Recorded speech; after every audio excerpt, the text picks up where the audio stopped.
Today there's a little theme going on. If you follow the lectionary, the first two readings are not in the lectionary. I don't know what the lectionary was doing. But what I try to do is when I don't agree with the lectionary, I keep the gospel reading. Because the gospel reading should be the theme anyway. And I go and find my own verses that match the gospel reading. So for me, the theme that was going through the gospel was being a welcoming person. So I used 2 Kings, where we have a wealthy woman who just so happens to notice that this prophet Elijah is coming every so often. He comes and shows up and has no place to stay. So she's like, you know what? I've got the money. I'm going to build him a little room on my roof so he can sit and stay. And he was so moved by it that he's like, well, I've got to do something for this woman. And what did she say to him? No, I don't want anything. I have everything that I need. Basically, you didn't, so I provided you from out of what I already had. But he was so moved anyway that he asked his servant, his little companion, disciple dude, hey, what do you think she needs? He's like, a son. She needs a son. There's not going to be anybody left after her. So he said, well, surely God could give her a son. And she bore a son. But she did everything not because she knew that she was going to get something, but because it was the right thing to do. In the letter to the Hebrews, Paul tells us, do not neglect to show hospitality to strangers. Big issue in that time frame. People didn't like one another. Sound familiar? Yeah. I think we have the same problem. People don't like people. The people you don't like, they're not hospitable to them. You don't want them in your house. I used to think when people made me take my shoes off at their door, because you know some people like to do that, that means I was too dirty to go into their house. Thank God I learned better otherwise. But people don't want you in their house if they don't like you, think you're dirty. It's still a problem. It's been a problem since biblical times. It's been a problem before biblical times. If you stay for the Buddhism class afterwards, you're going to talk about that too. But hospitality is the root of what we do in this community. It is what St. Pelagius community is all about. Because the majority of us sitting here were rejected by some kind of church. Or we chose to leave a church because they were rejecting others. Because they weren't living up to their part of the covenant. The covenant we made with God through Jesus is that we shall love our neighbors as ourselves. If you're not living up to that covenant, then you're not a Christian. And shame on you for calling yourself such. Now, we all have our own interpretation of what hospitable is. Well, we can't be hospitable to those people that we, don't think are right with God. Well, honey, when you get yourself completely right with God, then you come talk to me. Right. Because by you not welcoming them into your community, you're automatically not making yourself right for God. Because we're not called to judge, we're called to love. And we talked a little bit before about, Jesus surprises us with that, I come not for peace, but with a sword. Talked a little bit about that last week. Sometimes our sword is opening a church like St. Pelagius. It's being that radical hospitality that no one else has. And as I go out and I look around and Every now and then I go and search online to see, is anyone else doing anything? Is anyone in Lafayette or in the Acadian area woken up to realize that there are other people in need in their community? And I see, nope, they're still doing the same thing they've always done. But what I want everyone to know is that you don't have to be Christian to sit in this congregation. You don't have to be what other people think is right with God.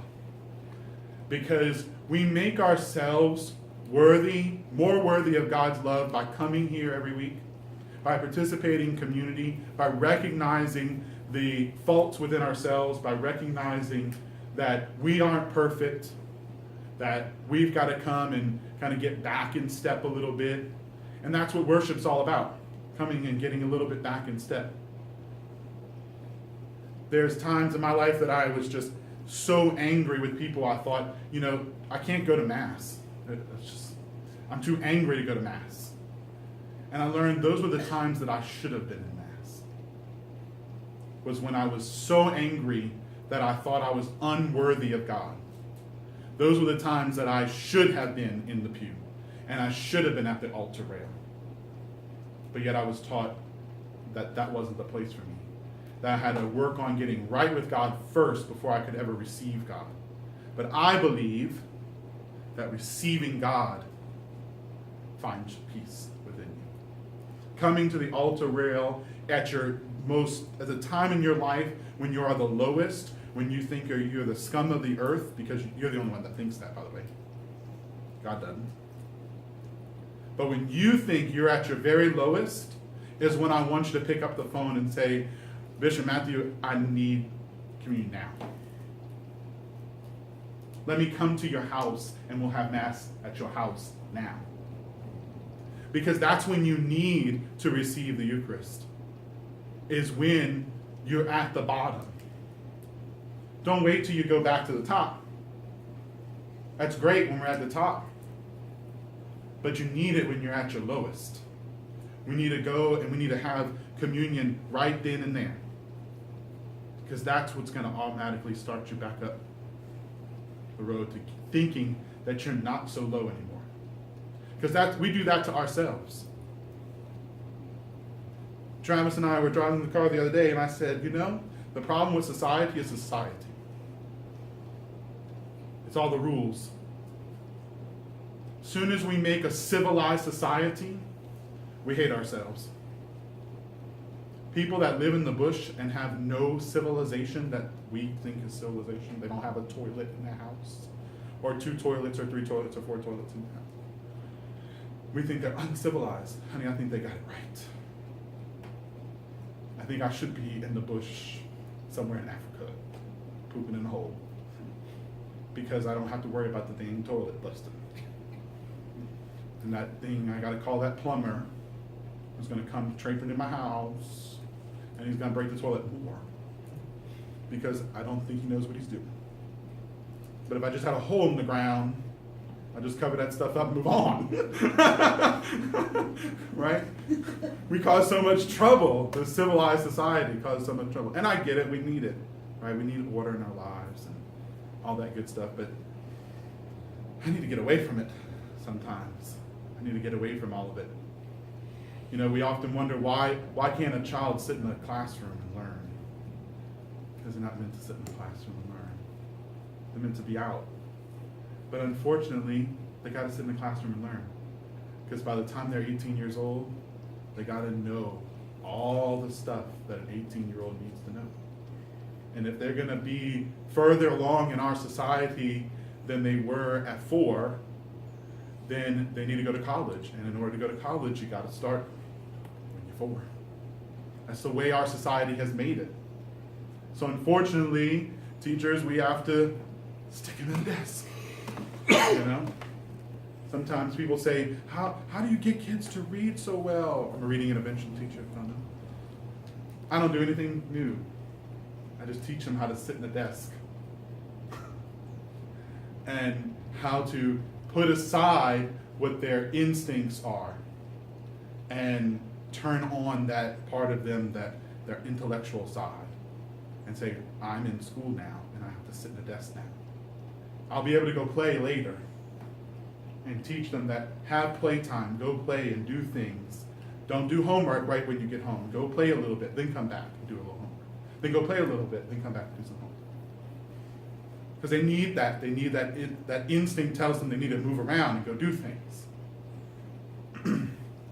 But some of the worst part of society is the rules of society. It's what makes us inhospitable. Because rules of society has taught us that certain people are worth more than other people. Because you have to have things in order to be somebody. And that's why so many people in this country have turned to religions like Buddhism. I'm not going to talk too much about it because then I won't have anything to talk about later. But we're going to talk about how the man that came known to be the great Buddha, how he rejected all of his worldly possessions and said, I cannot be who I'm supposed to be with all of this weight. In order to be what I need to be, I have to let go of all of it. And isn't that what we're called to do as Christians?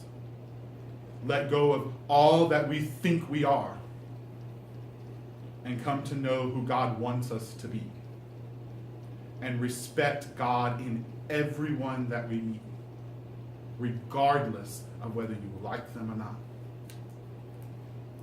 So I challenge you this week to like everybody you see.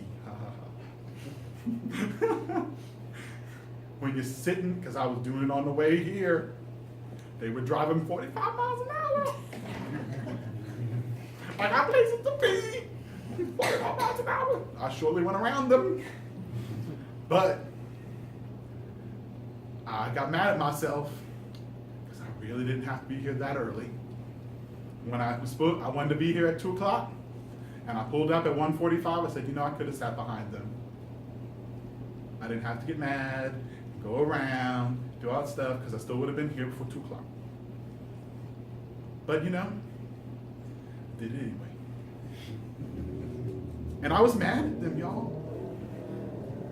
But then you step back from that situation and go, what were you doing with your clergy sticker on the back of your car? Those people are like, I ain't going to this church. That's why I don't have my church on the back of the car, too. Clergy stickers so I can park at the hospital. But I forget that I got to be that way, too. So I challenge you this week, drop 45 behind the 55. When you're supposed to drop 55. Just stay behind them. Take a moment, and maybe that's God telling you we need to slow down a little bit. Take a moment to breathe. Take a moment to say hello to people you haven't said hello to in a while. Or to actually acknowledge the person at the gas pump right across from you. Because I hide behind that pump too, yo. I literally do. I'm just getting gas. Don't look at me. Right? So I challenge you to be hospitable everywhere you go. Because this is your temple. Inside of you is where we worship. You don't have to be in this building. You don't have to be under a tree. You don't have to be anywhere. You just have to be you. And you are worshiping God in every moment that you do. So do good. Let your worship always be a good thing.